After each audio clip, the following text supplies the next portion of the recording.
प्रेम से बोलते गणपति महाराज की जय। आओ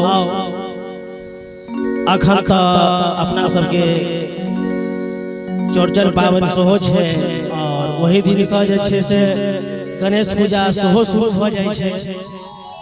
तो हम चाहब कि जे हमर भाई बंधु जे बैठल छै और लाइव छत से अहाँ सबके हम एगो गणेश वंदना जे छै से सुनाबी। तो सदा भवानी दाहिनी, तो सदा भवानी दाहिनी, सन्मुख रहे गणेश, पांच देव मिले रक्षा करे, ब्रह्मा विष्णु महेश। आओ प्रेम से गणपति महाराज के जयकारा लगवे। प्रेम से बोलते गणपति महाराज की।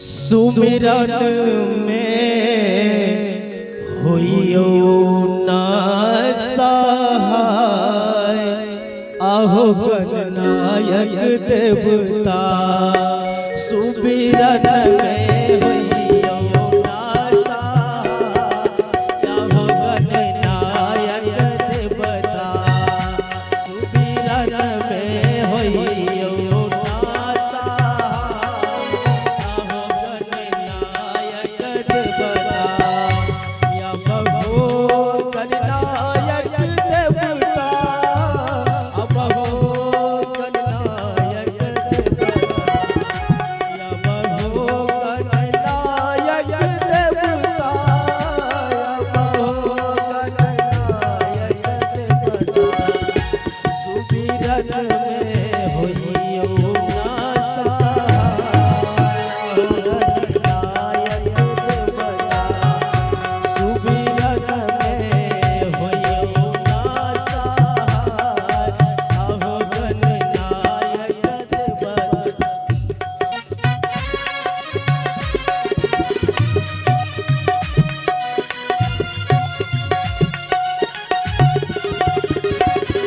जय हो।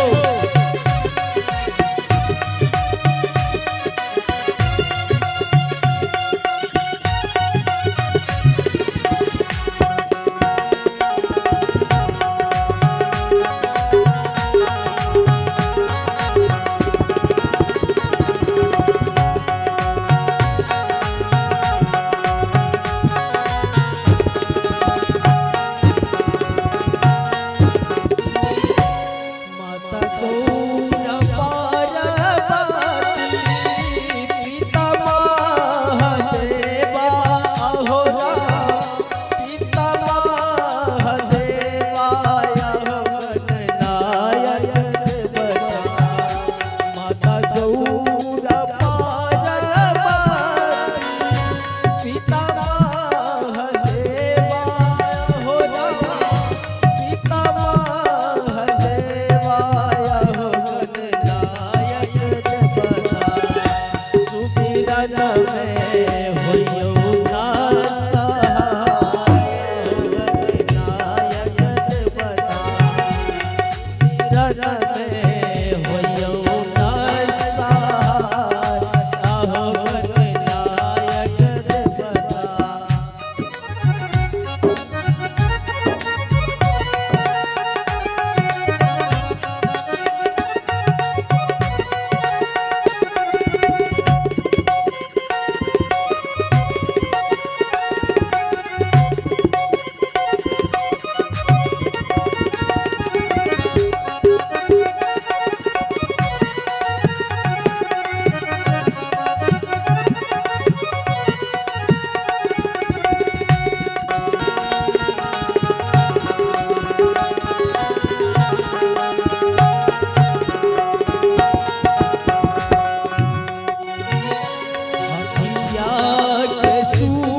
साके तनमाया हो गणनायक और क्या सुबिरन में होइयो न सहाय अहो गणनायक